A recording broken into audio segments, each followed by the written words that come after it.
to us in debt. Yeah. They come to us, how do we fix these bottom lines? We're just trying to keep the lights on. Becoming a master is not about doing 4,000 things. It's about doing 12 things 4,000 times. The Ultimate Sales Machine presents the CEO Mastery Show for entrepreneurs looking to grow faster, better, smarter. If you would like to have a profound breakthrough in your business, talk to our team live by visiting chetholmes.com/breakthrough. Good advice is contextual. Get your answers at chetholmes.com/breakthrough. Welcome to the B2B Community Builder Podcast. I'm your host, Pablo Gonzalez, and Chief Executive Connector. And we are in Vegas doing a content activation where Amanda Holmes has been so gracious as to accompany us and be on this journey of what we're doing. Amanda is the CEO of Chet Holmes International. And you're the steward of a beloved brand. Yes. Which is cool. Thank you. And not just a beloved brand, meaning the Ultimate Sales Machine, but a beloved brand that is beloved for the impact it has created in people's lives.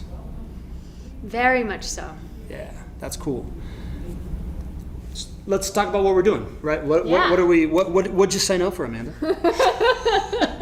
Well, it all started, it was really interesting. I heard you speak and I was enthralled by this idea that you did. I don't know how much those that have watched have heard, but Pablo did this wonderful case study where he took a podcast. Podcast. Oh, okay. All right. And it generated in the 2 5 clients, figures. yeah. And then he did another podcast and it generated tens of millions of dollars. And his method of how he does content to produce great relationships that produce revenue was just fascinating to me. And that was really the draw that then said, I'm doing one of these. And I said, oh, sign me up. I'd love to see how you do this and be a part of it. And so I'm grateful to be here. Yeah, it's cool, man. I'm happy you're here too.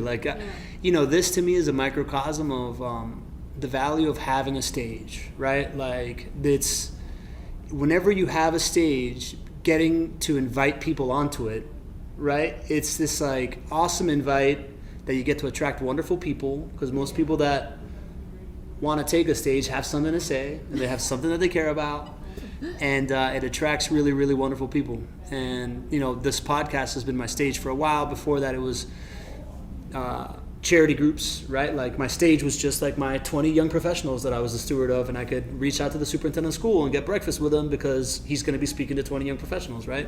And now these I'm really excited about the future of these content activations, right? Like, this is I came up with a word for it when I was on my creativity streak on the plane, but it's content driven, content focused experiential marketing, right?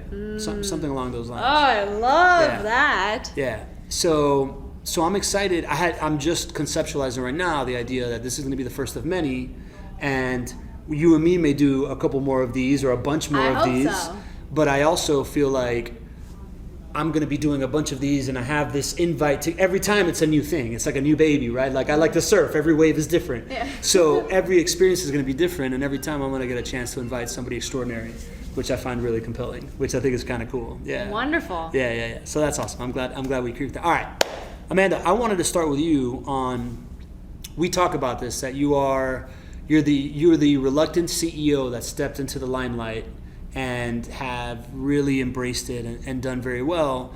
And the way that I understand it, the reason why you got over the reluctance and took it was because of this brand that you're the steward of, right? Like, this love of a community. Tell me a little bit about how it all dawned on you that this was, this is what I want to be doing. Can you tell me about that?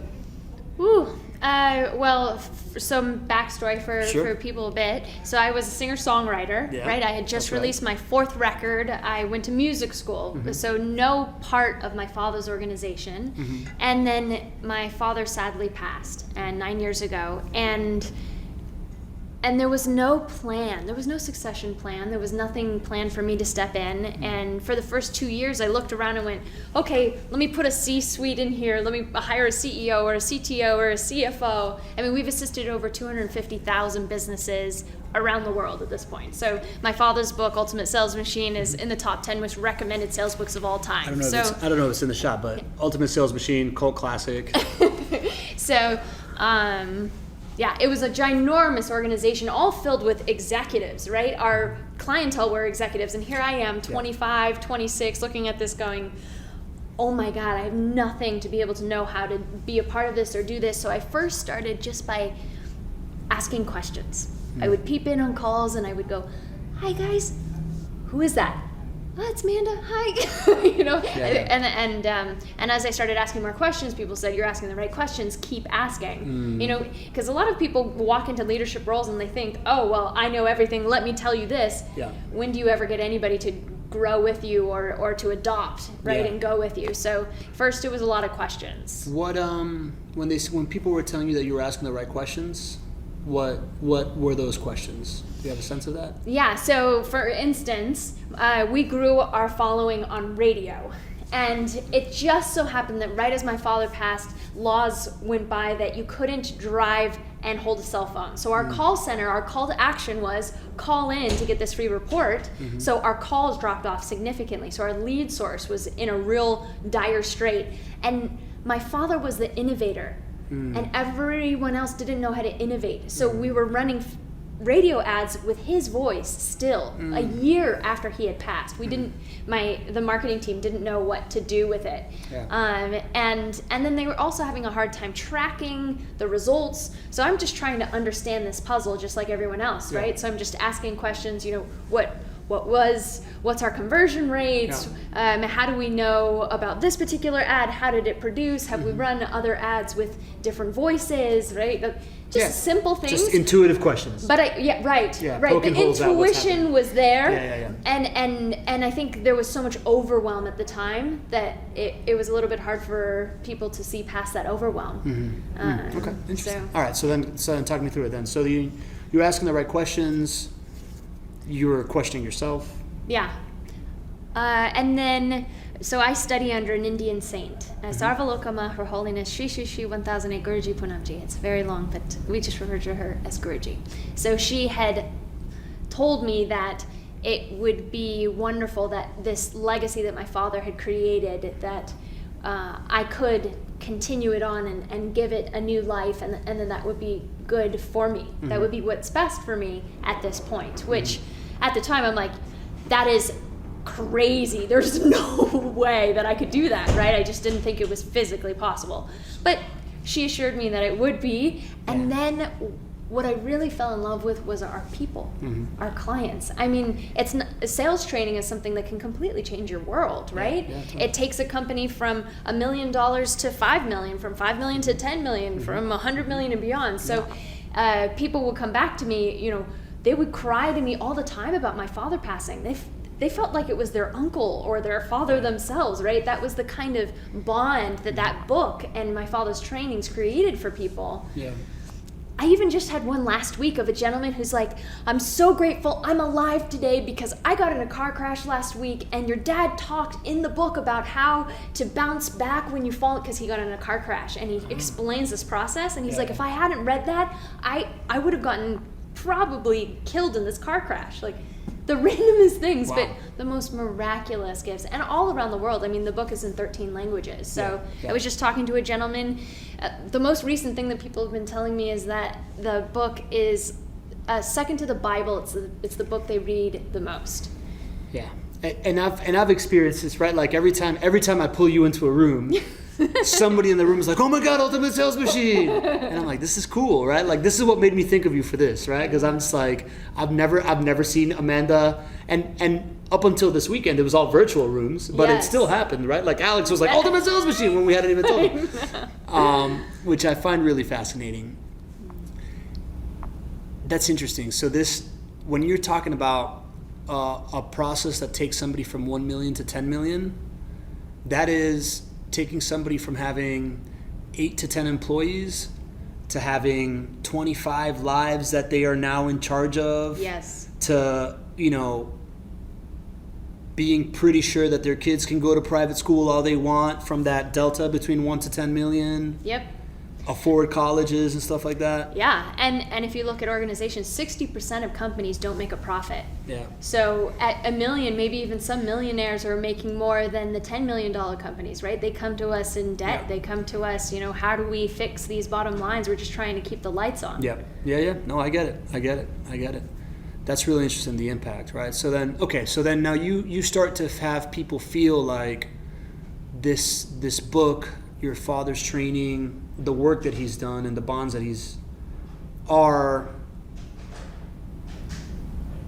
how would you phrase it? Would you at that point think that it went from being a burden to being an honor? Do you think it went from being did it become what's the from to there of the feeling of this thing? It took a lot longer Yeah. for it to become something really wonderful, because it was a lot of problems at first. Mm-hmm. So I would say 6 years worth of just everything you could possibly think that could go wrong you've told me some hairy stuff, It's vicious, brutal. I mean, yeah. So it wasn't until much more recently that, and I spent I spent last year, I only worked 1 day a week, and the rest of it I was working in a nonprofit because I honestly was like, are there good people in the world anymore? That's where I had actually brought myself until I got brought onto a board of a company, and I started watching how they interacted as a culture, and that started to warm me up again to the fact that there are wonderful organizations out there and people that really care. You just have to create that, and then you have to attract that with more people and make it very clear that that's your intention, right? And then that expands more and more. So I slowly got the belief back. But we still doubled sales last year, and I only worked 1 day a week. So that's not bad. The word that you went to there was the word I was thinking about, intention. I do think to create a corporate to create any kind of culture within a group of people that is a good culture, it needs to be intentional. Yes. What did you see this board doing that was intentional that you then started applying? The leader. I really loved the leader. He always was very frank, and they're in Missouri. And I don't know if that has anything to do with it, but good old Midwestern values. Something. I show up the first day, and one of the staff walks up to me, and I'm like, how do you like working here? And he's like, if Tom Douglas told me to walk out into the middle of the street in traffic, I would do it. I would follow him to the middle of the street. And this is nobody's asking. There's no cameras on, nothing. He's just speaking from his heart. I'm like, can I bring you over to the camera? Can you say that in front of the camera? Because it was so authentic and so real. He just, I think he upholds truth more than anything else, and he talks about that a lot. And the transparency of that and the authenticity, and he really practices servant leadership. All of those things were very inspiring, and because he held that so true, and you could tell that he upholded it with every fiber of his being, that everyone around him, it made them level up. And even the board, I've heard that boards are terrible and that they're not so good. I've had my own, and it was interesting, but in his, every single member is like, what can we do to make this the best possible? It's not about a name or an ego in the door, right? It's just, how can we provide the most value? And I think that that's magnificent. Did you see them baking that in formulaically, or is it such a strong leader? Because it can come from one person, and then kind of like what you described, right? It sounds like your dad was kind of one of those guys. Yeah. And then when your dad wasn't around, it all kind of is there ways to bake that in, or is it really driven by that top down thing? I should introduce you to Tom. He would do much better at this. Well, I'd love to meet him. He has 100 staff, and and I can see that the whole organization lives and breathes it. Yeah. That is not my expertise, because it. I walked into the Wild West, right? My father had brilliant people around him, and they'd worked with him for decades, so they were very loyal. But for some reason, there was also kind of this cowboy piece as well. And when the sheriff wasn't around, it became very intense. So I would not say that I'm the expert on culture, but Okay, that makes sense. So, all right, so then let's talk about leadership, and let's talk about fathers, right? One of the things that I wanted to dive into you with is this idea that I feel that you and I must have had some similar experiences growing up, because my father was also, your dad cut his teeth as the guy that grew a bunch of Berkshire Hathaway companies, right? Yep. My dad grew the portfolio of a very, very, very, very rich family as well in Venezuela that owned multiple positions across multiple industries, and that's why we move so much around the world. And ergo, I grew up, just kind of mixing with CEOs and, high power people, and I found it very, very normal, and therefore I do find that I have this like privilege of not being intimidated by a title, walking into a room ever, and not really like, I guess I've never felt like I don't belong in any room as a result of that. I wonder what you were telling me a little bit about how your dad would bring you guys on. Tell me a little bit about kind of like how you interacted. Something I'm really curious. Tell me a little bit about how you interacted with your dad's business as a kid growing up and like that life. I really didn't. I didn't really know what he did. When people would ask me what my father did, I go, I don't know. He's got companies. Yeah. I didn't know what my dad did either, really. Because it spanned over so many different things, right? Yeah. 12 different companies. Yeah. But I'm actually curious of you, if you don't mind. So when I was surrounded by all these brilliant minds, right? I found that they were very passionate for the most part about what they did. My father surrounded himself by a lot of speakers and authors and leaders of industry, and to be able to have that leadership, they were very engaging and very interesting, and I could tell that they really believed in what they did because they were that vivacious type. Did you feel that? Were you surrounded by that? I wondered if no, that's I can't say I was. Okay. I was surrounded by a bunch of,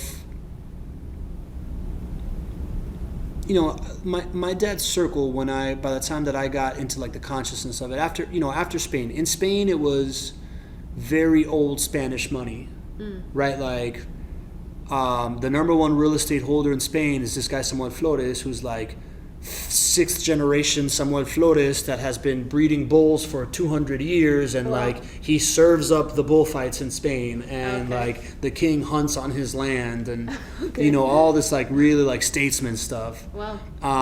Fascinating old world. Okay. And then there was other people where we would stay at like the Alcázar's like private residence, like weird stuff like that. And then here in Miami, it was all a bunch of second generation, like first generation Cuban refugees that did well, that were then presidents of hospitals, and but it was much more corporate America than presentation America. Right. Like it was very much like the contractor that has $100 million business, and the telecom company that has $1 million business, but none of them grew through PR. Not a single one of them. Right, like none of them. That is an interesting distinction. Yeah. Okay, because a lot of my fathers were entertainers as well as they made their money. Okay, fascinating. Did you grow up? Did you have like an endearing thing about it? Right, like I think about these guys. Like I think about like Julio Pita and Agustin Arellano, and I'm like, I love these guys. Yeah. Why? Why did you love them? Because Julio Pita did this thing. They were just. I always, as a kid, grew up just like assuming that the world liked me and I liked it back, I guess. Right? So the people that I was around, I just have this connection to. And I was a very outspoken kid, so adults took interest in me. Cool. And I so I wonder, I kick it back to you, like, I imagine that you were an outspoken, like a young woman that could hold her, that could eat with manners and be at a table and like have a conversation. Well, I can remember my father training both me and my brother on how to do that, right? And one of his favorite quotes was, "Maturity is when all of your mirrors turn to windows." Mm-hmm. Ding ding. See?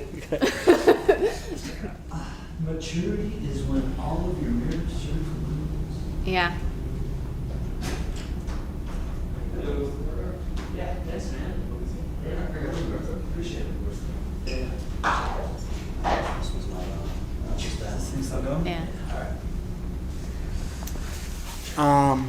I'll say it one more time because it was so please. powerful. That was Maturity really good. is when all your mirrors turn to windows. Okay, what does that mean?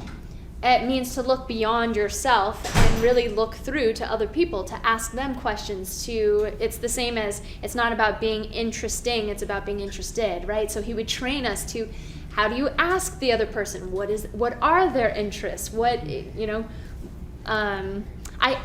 can't even talk surface level with people anymore. It's just so bizarre to me. I can't do the small talk thing. I have to better understand what makes you tick, what is interesting to you. Yeah. I want to be interested by what makes you interested. I want to understand why that's interesting for you, right? Yeah. So those kinds of questions, it was almost like a game. How much could we get them to speak more so that we'd better understand where they were coming from? At what age did that game start landing for you?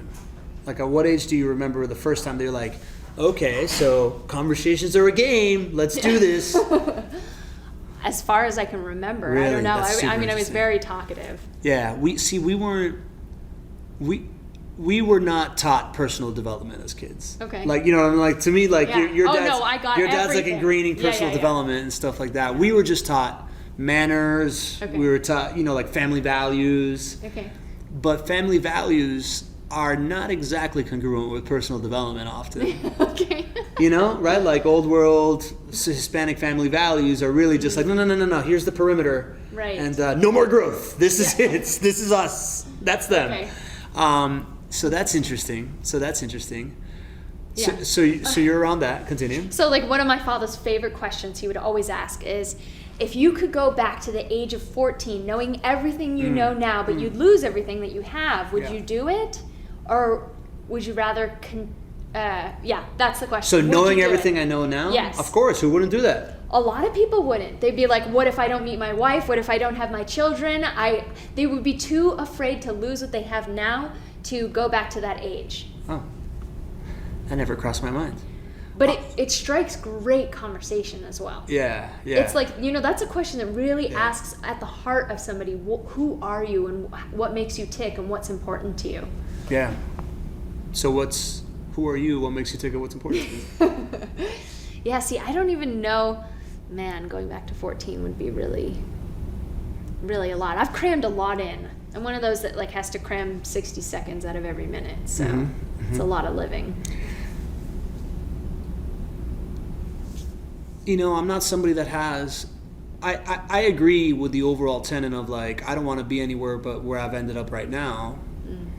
But I also think more time, sure, right? Like I guess I love life, and I feel like I'm the best version I've ever been of myself right now. So why not get more of it? That's wonderful. Which is where my answer of course. Now that you say, what about if I never met my wife? Now I feel like a jerk.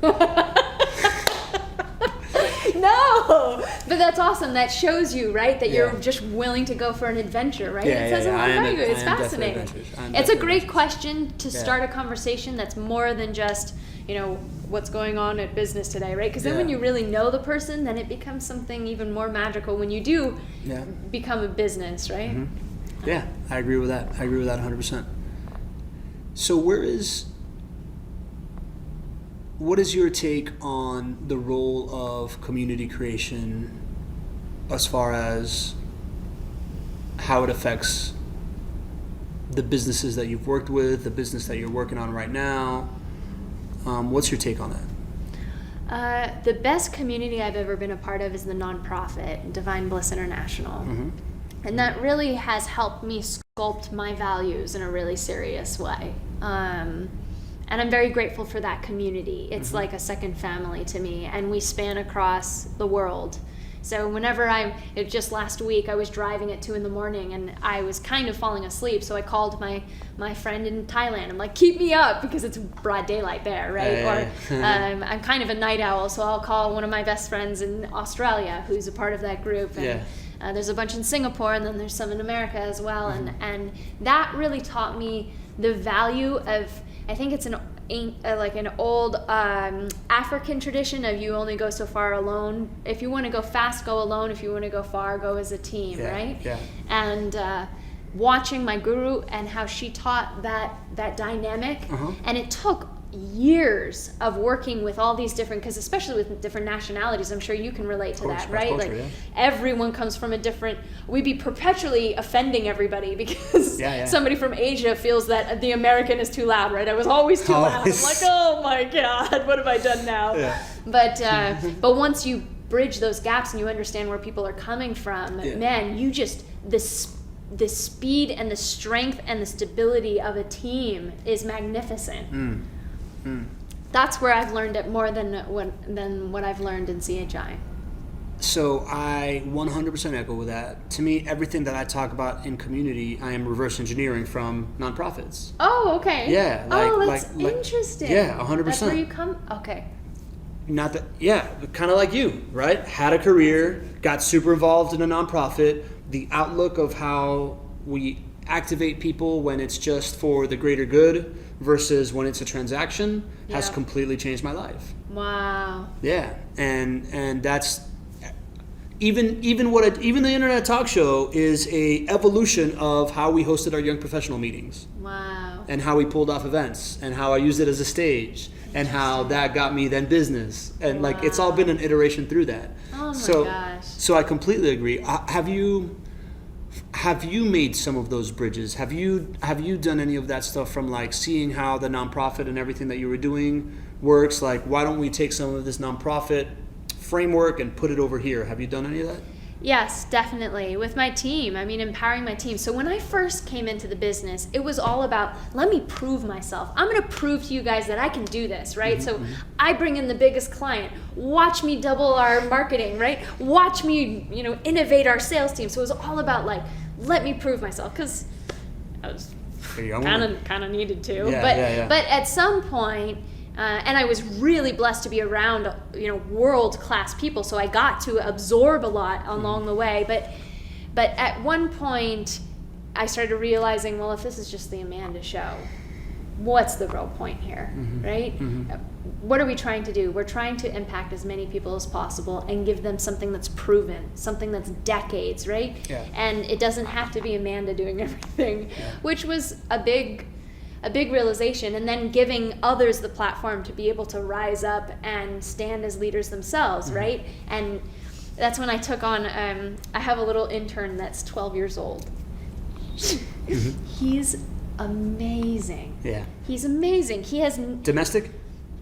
Yeah. Okay. Well, no, he's in Canada, actually. Okay. But he has reviewed 100 products on his YouTube channel. He's 12. Yeah. He's already released a course Yeah. to teach other young children Yeah. how to use video in their marketing efforts. It's a good sign. It's insane what this kid can do, and Yeah. I'm so proud of him, Yeah. and I just want to lift him up, right? Like, Yeah. that is just so magnificent, and I want everybody in my organization to grow and feel that, whereas before it was just about what can I prove, right? So it was a competition with all of my staff, which, got me to one place, but it's not going to get me to the next place. So how does that application change, right? So when you're going from like, I'm going to carry this thing, you guys are going to have to compete with me, to no, I want to enable people to grow. How does your interaction change? How does your approach change? So, and we find this very often with CEOs, right? So you walk into a meeting and you go, okay, this is what we're going to do. These are all the steps, and this is what I want done, right? Because the CEO has to be confident. The CEO has to come in. They have to be the brains, right? And then how often does the actual team implement that idea, right? Well, it's boss's idea. I'm not responsible for it, right? Whatever he says, Stupid here we idea go. anyways, yeah, here's another idea, right? He's read another book, right? Whatever it may be.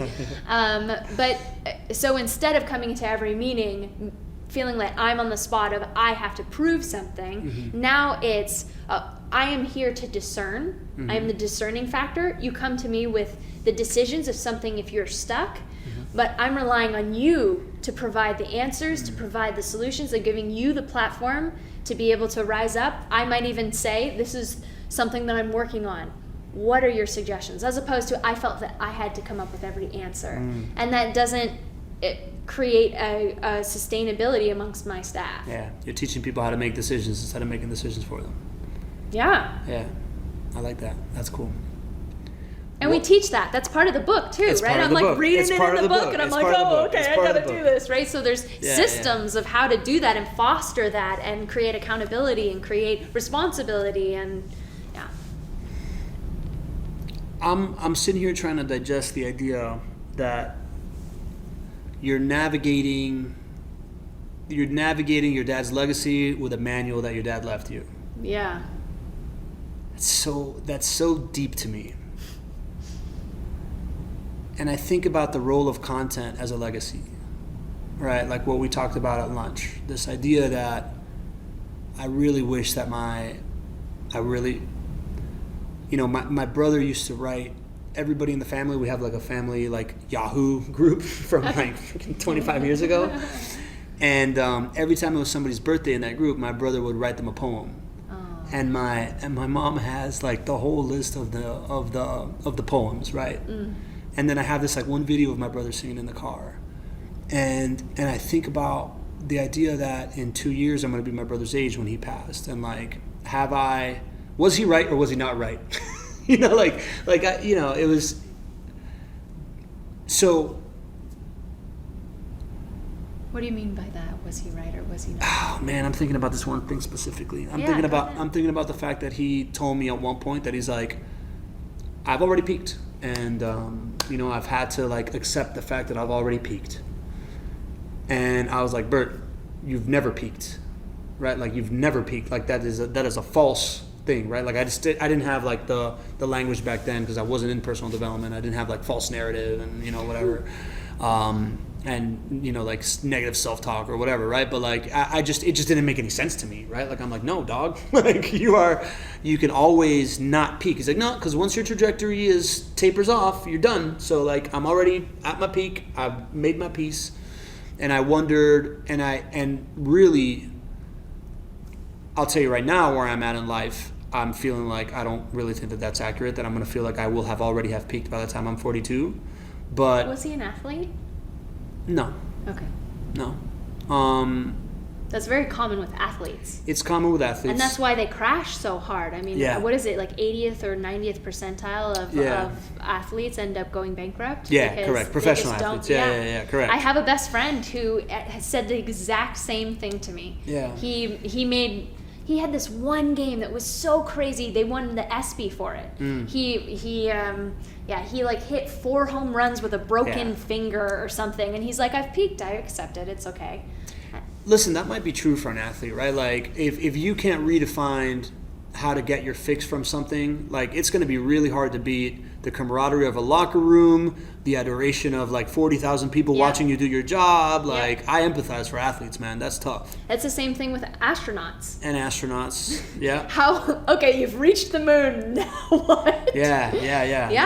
Now what? Yeah, so I get it. That is a very valid thing that people do say. Yeah. Right? But it's... For him, though, he just felt like at one point people saw me as this young guy with promising talent in my career, and now I'm just like a guy in the corner. And I'm like, you can always redefine that. Of course. But it was pre-internet of things so much, right? Like, I mean, I don't know, man. Like, I guess I didn't understand all this stuff. But so I think about that. I guess where I wanted to go with it is when you are going back to the book, like, is you interacting with the framework of this book and running this company like an ongoing feeling of connection with your father? Honest question. Yeah. Absolutely. I've done a lot of work on that, actually, because there's also a lot of work on just being able to realize who I am as an individual versus my father. So growing up, he always said that I want you to do what you love. And I've sacrificed my life so that you can do what you love. You know what he really wanted to be? He wanted to be a movie director. So he wrote 7 different screenplays. He sold 1 to Warner Brothers. He made 1 independently. And that was his love. And because he was so darn good at sales, he just could not get away from how magnificent that career was. Yeah. So he told me and my brother. So my brother became an actor for some time, and I was a singer, right? So it was just like the arts, right? He wrote a couple 100 songs. He loved music. And so that was my passion. And so there was this question of, or still is this question of, okay, it's it wasn't even my father's absolute love, right? And he passed at 55, and he never got to do that. So what is that for me? So at the very beginning, there was a lot of friction of really going into the business, because my father died at 55, working himself into his grave, right? Yeah. So it's a fine line of honoring him while also honoring myself, and I'm still navigating that, right? Yeah. And I have taken years and lots of dedicated time towards the nonprofit, which I'm very, very passionate about. I lived in the hospital with my father for a year and a half while he was going through his cancer treatment, and we went to 200 of the top alternative doctors during that point, and that's how I met my guru, was through this search. And I became so passionate about health, and how can you be preventative about health? How can you use your own thoughts and the way you think and the way you live to be healthy and happy and wiser? So that's something that I have to do. I have to do. As far as music, I don't know if I'll ever go back to that, but I've done heaps of work to recognize that my father did one thing and this is what I'm doing, and and it's a continual process. It's funny, man. I heard one of the things that I heard early on in my entrepreneurial journey that really rings true to me, that makes me want to repeat this as you're saying this, is the freedom is not the ability to do whatever you want. Freedom is the doing. Right? And I hear that in what you're saying, right? Like, it's like, what's that fine line of freedom of, like, is this what I really want to be doing? I mean, it is obviously what you want to be doing, but long term, what is it that you want to be doing, kind of thing, right? That you're asking. Right. And the other thing that comes to mind is this idea of, I do think that somewhere for me, it was in my late 20s, early 30s, that I finally realized where my family ended and I began. Right? Like, how much of the stuff, there's a lot of stuff that I carry with me that is family, but then there's some stuff that I dropped off at the door. Right?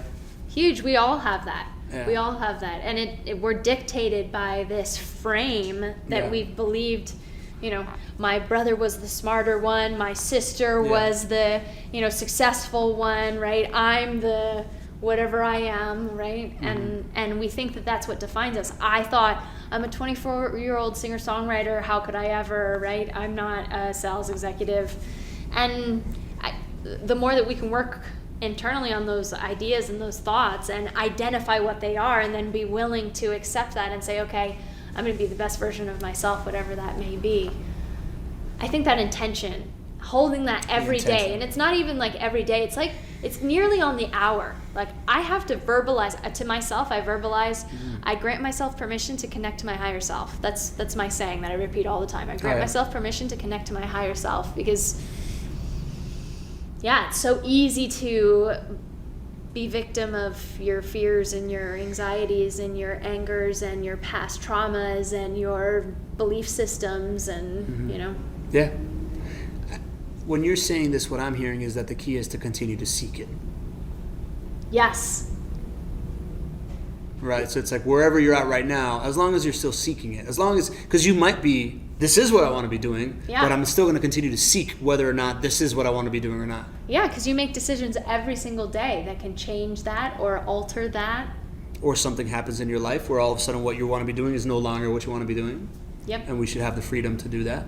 And that's when peaking. I think that's the difference in peaking, right? You may have had something, but if you're being clear that your intention every day is, I'm going to be the best version of myself, then you can continually transform and adapt, and you're checking in, and it defines something different. Maybe getting the praise from others was important, but then in the next phase of his life, maybe it was with his family or within himself, which is what became his last. Like, as he was going, it was really all about family and happiness, and that's where you go, right?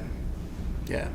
Yeah, you think that it's a monetary thing, but then you have your first child, and you're like, no, that was everything. One of the best moments of my life was seeing my daughter, seeing my son. Right? Yeah. So we've talked about the book is a queen on the chessboard of content, right? Like we've seen, it serves as a piece of legacy, right? It drives a community, right? Like everybody that identifies with that book is like, Amanda Holmes, what's up? Right? That's awesome. Yeah. I know that you're a pretty prolific content creator. Thank and you. And you have a list and you're doing, what do you think about content overall when it comes to you serve all these different businesses, right? Yeah. Like what's your mindset right now around content and growing businesses? Well, I'll tell you one funny thing. Mm-hmm. So the publisher had told my father, don't put all of this great stuff in one book. They're like, are you kidding me? This should be 8 books. And he's like, no, this has to be the best freaking thing ever, right? Like the publisher actually told him to stop putting so much value in one typical. book. Yeah. Isn't that crazy? Yeah, that's such a typical story. And one of my favorite sayings from that too is he's like, give your best stuff for free. That's Go why on. he didn't hold one thing back in that book, because you feel like you have to covet it. You know, you come up with a good idea and you're like, I don't want anybody to know, but then nobody finds out about your good idea, right? So getting it out there and making that, I think that's hard for a lot of people, is when they're doing content, they're not leading with their best material. They're saving it. Best for last, right? Don't save that. Yep. Put that right out there, right? And get it clear and get it into a system. And Yep. right, a lot of people have these ideas, but then they don't develop them into my father was just brilliant at that, right? Yeah. Magnificent at About that. what? About creating a system around it. How Yeah, many yeah, yeah. people have decided, I'm going to find a big client and I'm going to win a big client, right? It's like as old as sales, right? But Sure. my father put a title to it. He called it the Dream 100. He said, this Dream 100 is the fastest, least expensive way to double sales. And let me tell you a story about how I doubled the sales of 9 different divisions for a billionaire by the name of Charlie Munger, co-chairman of Berkshire Hathaway, right? It gives me chills still. It's so silly. But he had a great title. He had a catchy point. phrase that hooked everyone. Yeah. Like, who doesn't want the fastest, least Yeah. expensive way to double sales? Hook point, He had a value prop. story that Story. backed it up with that social proof of what he did, Yeah. right? And now, you know what I say? It is the one strategy that has doubled the sales of more companies than any other. And now we can actually say that because it has, Yeah. because it's gone just beyond viral. my father, Yeah, right? yeah. So it building a process and a system and a way of telling that story and packaging it, man, that package is so brilliant. I'll tell you a really quick story. When the first lemonade stand I ever did, I was like 9, and I went to my dad. I'm like, okay, I'm going to do my lemonade stand, 50 cents. And he's like, no, this is what you're going to write on your lemonade stand flyer. You're going to say, world's best lemonade, $1. And I'm like, Dad, everyone else is at 50 cents. He's like, just put it on the sign and put it out there. And I will tell you, I got more lemonade and more people to stop because they couldn't believe the gumption of a 9-year-old saying, world's best lemonade. Yeah. First person that asked, is this really, like, what makes this the world's best lemonade? I went, my dad told me so. Right? I got a little Here's bit my smarter money. after that. Right? Yeah. But the packaging, the way that you place it, and then repeating that over and over and over again, I think that that's crucial. Yep. There's a lot of content out there, and people can really, go 50 ways Yeah. to Sunday. But if you can create that story and really, with pig-headed discipline and determination, keep repeating it, then I think that that's really a really powerful thing. And then the content that I'm creating all just brings it back to his timeless stuff, right? Yep. So I can create something that's relevant today. You can just with, contextualize. Yeah. Yeah. With more stories of another person. Yeah. Did you hear about this More person, context. right? Yeah. I think you nailed it right on the head. I think it's give your best stuff away for free, and whenever you're working on something, be conscious of what you're doing so that you can describe it later. And then once you figure out what you did, then you package it. Yeah. And you package it with a title. Yeah. This is what it is. This is how I did it. This is how you can do it. Yep. That is infinite content, Yep. right? And the hook point is story as old as time, right? Like it's Yep. like I want to say your boy Russell Brunson because I say that all the time, but like Russell Brunson, hook, Yeah. story, offer. Yep. Right? It's like hook, that's the catchy title and the value prop. Story, right? We all relate to stories. That is a contextualization via a pattern that you can tell it in. And then what's your offer, right? Is your offer now you want to do business with me, or is your offer just like I said something interesting enough for you to want to be my friend? Yeah. Right? And I think also when it comes to content, so the way that I test my content is I perpetually talk about it with different people. Yes. And I watch their behavior, right? Like, so I've been talking about the new edition of the book, right? I'm writing the new edition of the book. You just talked about it that much. Yeah. Right. And so I've been talking about this for 2.5 years, and I've been working on it and writing it, and it's taken a lot, but I want it to be magnificent, right? And that my dad took 50 years to write that book, so it's okay if I'm taking 2.5, right? Yeah. But I really watch people's reactions, right? So one of the chapters is the encore that my father never got to give, right? And I told you that. Do you see his response? Right? So as soon as I saw one person's response, I was like, ooh, that's good. That might be something that I should continue to say. And then I kept repeating it to people, and it's still hitting you. Yeah. It's still, like, I'm having goosebumps right now, because it's again, perfect case in point. The encore my father never got to give. I'm curious.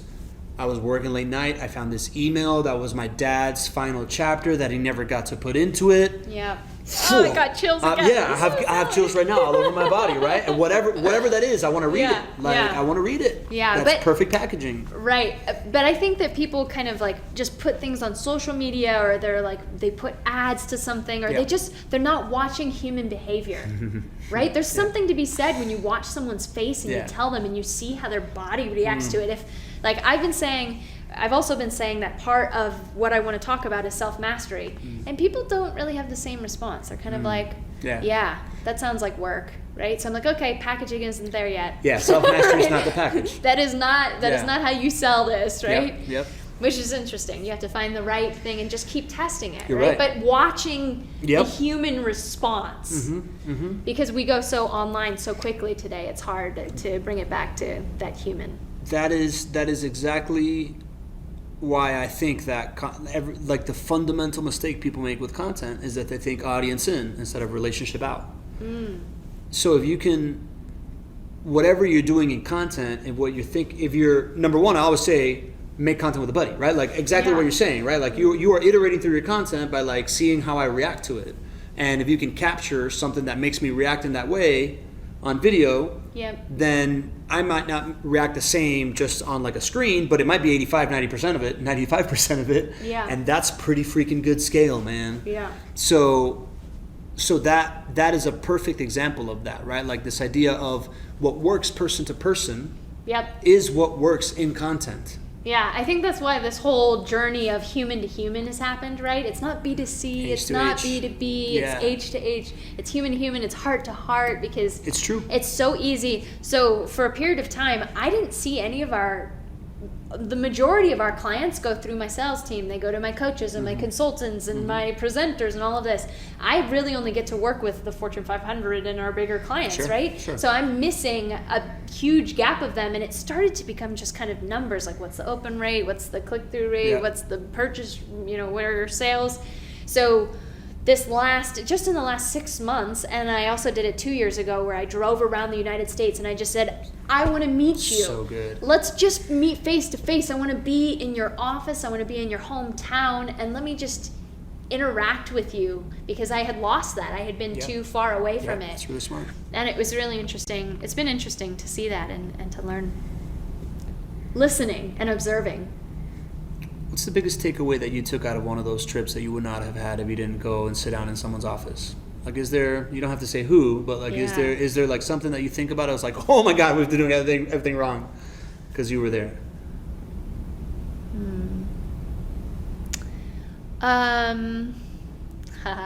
You want to know the truth? Yeah. Okay. No, man. I debated. I'm like, I could be more professional and say the truth, say something else. But honestly, I just toured California, and I saw a bunch. I just segmented my list. How often do we do this, where we just like go to our email database and say, I'm going to be in this city. Are you there? Yeah, right? Yeah. Who wants to grab some coffee? Right. Or going on your Facebook page. Every time I'm going to a city, I'm going to my Facebook page. Yeah. Who lives in this city? Yeah. message me, or I go to my text messages and I'm looking through my address book to see, because over the last 30 years I've made all these relationships that I just totally forgot about, and I'll reach out to somebody I haven't talked to in 15 years or whatever. So I said I'd like to meet with whoever, just tell me. And the one thing that people just kept saying as I met with them was, we know that you've taken it over and you've done such a great job, and we're really proud of you, and your father will be proud of you too. But we know it's not your passion. What are you doing about your passion? Every single one. These people don't even know me, right? They don't know me. But I mean, they see me maybe with my content, and they get different materials over the years, and they've watched me, right? They feel that they know you well enough to look into your soul and tell you that. Right? I mean, like that's pretty, on a repeated basis. In Spanish, you call that confianzudo. That's like really just like you're in there. Well, maybe I also give that too. I for sure. Give that you off open. that you're I wear my heart on my sleeve. That's right. Yeah. So that was weird to get as feedback. So much feedback like that. It was. It was bizarre for me. And I'm like, okay, I'm not fooling anybody here. Yeah. I'm honoring my father, but there's things that I have to do too. Right? And I'm very grateful. To have. I'm very grateful that the nonprofit that I have found that, and that there's things that I do there that really mean something to me. That was interesting. So based on that feedback, do you approach the way that you communicate with people differently? Like, are you going to open up about talking about that? Like, if the emperor has no clothes anyways, are you going to still pretend to have clothes? It has adjusted what I'm writing in the final chapter. I'm doing my market data right now. The self-mastery chapter. Yeah. Yeah, nobody wants to hear that. No, but that could be the emperor has no clothes chapter, right? No, it did adjust, because I'm in the throes of that right now, right? I was just telling you I was doing it this morning for 6 hours, but I like to write in the middle of the night too. I'm very good at start at 1 a.m. and go until 4 or 5. But it's I'm just taking the feedback and seeing how I need to pivot, right? Clear that I'm working towards being the best version of myself. So it's good feedback to get. Anything else? Is there anything else that I haven't asked you, or something that that's on your mind that you'd love to talk about, or anything like that? Well, I've thoroughly enjoyed talking to you about all of the topics. I think we've really gone to the meaning of life, and based on your understanding of what you've seen from all of these successful, wealthy people, what would you define as a successful life? Or maybe, how did that impact you in your pursuit of your own life?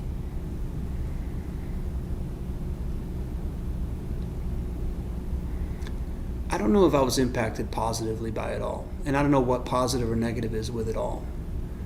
It dawned on me in my late 20s how privileged I've been and how much I've taken it for granted.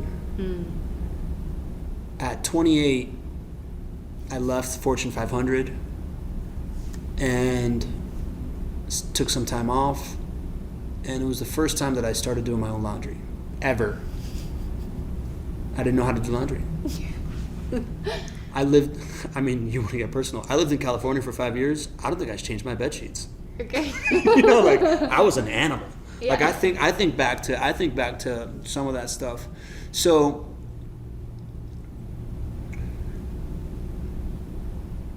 I have a weird mix of having come up with the first generation of helicopter parentness in a world that wasn't American, right? So that came with, I guess the positive way that it's affected me, right, is this: since I've never been monetarily driven, I assume that shit just happens. It's there. I've had the good fortune to never have that cloud my judgment. I've been successful enough where I've never been desperate. At no point do I think that, well, if everything goes south, I can't just go home to my parents and stay with them if I want, right? I don't want to do that. I'm 40, right? I don't want to live with my parents. But I do think that it is a buoyant force in what hope and expectations of yourself can be, right? With what the fear is, right? So on a very positive way, it's growing up around success has unclouded my judgment on how little the financial part of it matters when it comes to pure happiness and joy. And what matters is the relationships that you have around you, be it with your family or with the people that you work with or the people that you're friends with, and how rich those are. And I've never really expressed it that way, but it's very clear to me that that's the case. Even today, I am still not transactionally driven, I am relationship driven. And what is driving me now to continue to excel is this idea that I now have a team of 8. Like, those relationships drive me, man. Like the idea that Gina could have an amazing life based on a piece of pie that I can grow, and put her in a position, right? Like one of our first core values is pursuit of happiness. And to me, the pursuit of happiness is this figuring out what you're really good at that you love to do, figuring out how to do that to serve others, then figure out how to serve others with that thing that you're good at, that you love to do, and monetize it in an authentic fashion that doesn't take away from the integrity of it. And then it's like, if you're doing that and that's what you're monetizing, you're happy, man. So then the next step is like, okay, then do you want to build a business and scale around that or not? And if you can be someone that gets to that point of scaling that business around it, and what you make the scale of your business around it be, how can I create these roles for people to do what they love doing that they're really, really good at, and be doing that all the time, that's when you're providing that true joy for people, right? So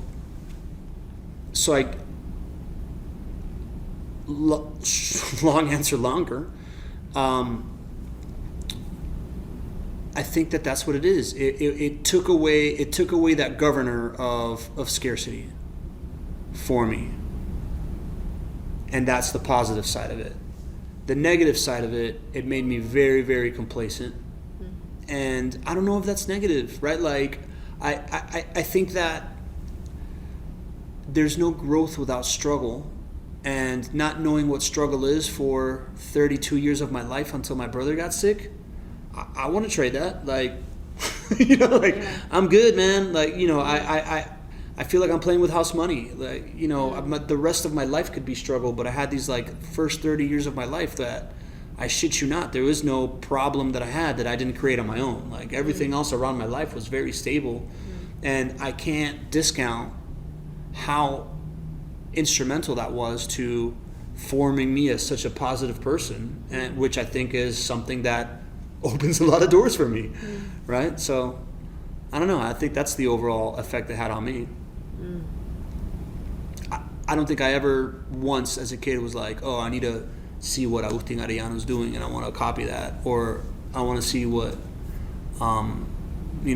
my father's associates were doing and try to deconstruct that in any way, and I was never instructed in that manner. But now I'm obsessed with it, right? Like, now I'm like, oh, okay. So I say Agustin a lot because he's the guy that acquired my consulting company. Oh, okay. And then I went in-house for him, and he had just gotten bought out by OHL, which is this like international conglomerate, and I went to work for him, and he's the guy that was a community builder, right? Like, he built his business by being a face to the community and being part of nonprofits and all this other stuff, and he very much mentored me in that way when I was working for him.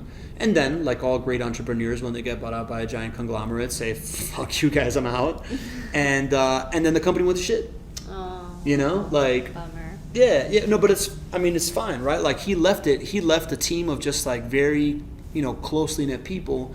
And that was the first example of really seeing that, right? Like, I never saw that with my dad, even though I know my dad was that kind of leader, because when we went back to Spain after not being there for 15 years, he got approached by like the bar manager of the Corte Inglés like coffee shop. I was like, "Are you Humberto Gonzalez?" You know, like, and we're like, "Oh my God, last time in the 80s, that was the only time we were happy."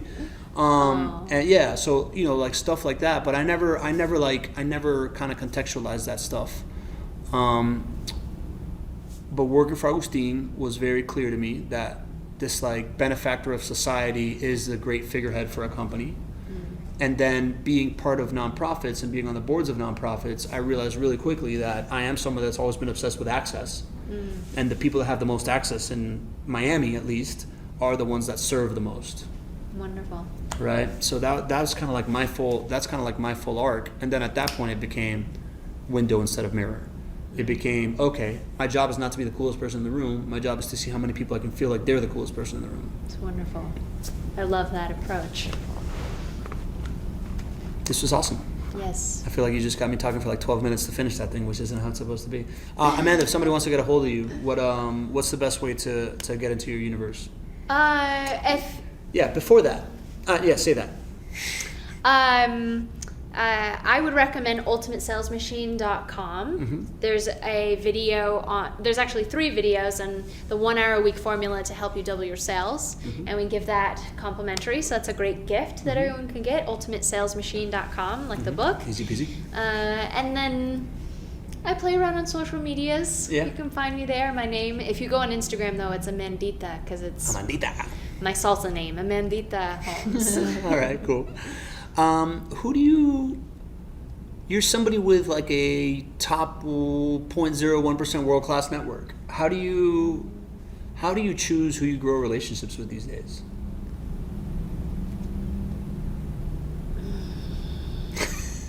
That's a great reaction.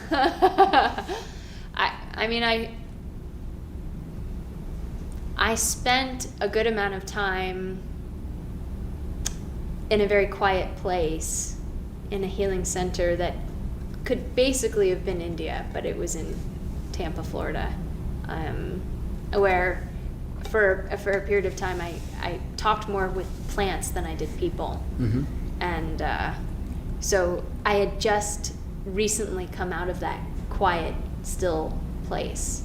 And I think it also healed a lot of what had happened previously with relationships in my life, and people see money, they attack it. Sure. So yeah. I had a bit of that, and now my approach is more looking for people that have that similar mindset of wanting to give or looking for a greater purpose, and I find myself building those relationships with those people, as well as lately I've been really delighted in some of the people that I've been interacting with that have gotten to a place in their business where they've matured past the I need to be a part of every day-to-day responsibility, right? And it's more empowering their teams. And because I didn't have any friendships that were like that, because when I was in my early 20s I was running a couple hundred staff. Like nobody my age was in that at all. So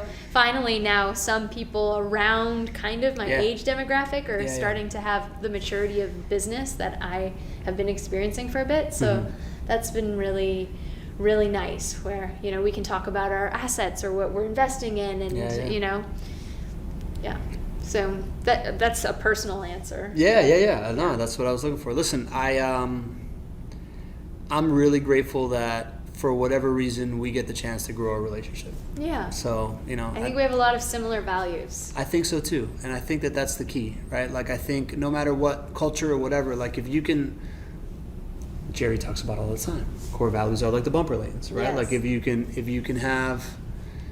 you have similar core values and you're out there kind of espousing your core values, you kind of frictionlessly attract people that fit within that, right? I believe in that wholeheartedly. Yeah. Like it's going to be impossible to be my friend if you are constantly using single-use plastic containers. Good to know. At some point, you're going to get a reusable water bottle because I'm going to be giving you environmental demerits all the time. But yeah, I brought that up to say that I'm really grateful that you and me have been able to get to this point. Yes. And I look forward to continuing our friendship and doing stuff together and keep adding value to each other's lives. Thanks for doing this. Thank you. Subscribe for more videos. Claim your free Chapter 4 of The Ultimate Sales Machine. This chapter helps you get 9 times more impact from every move you make. Visit ultimatesalesmachine.com. This has been the CEO Mastery Podcast, brought to you by The Ultimate Sales Machine.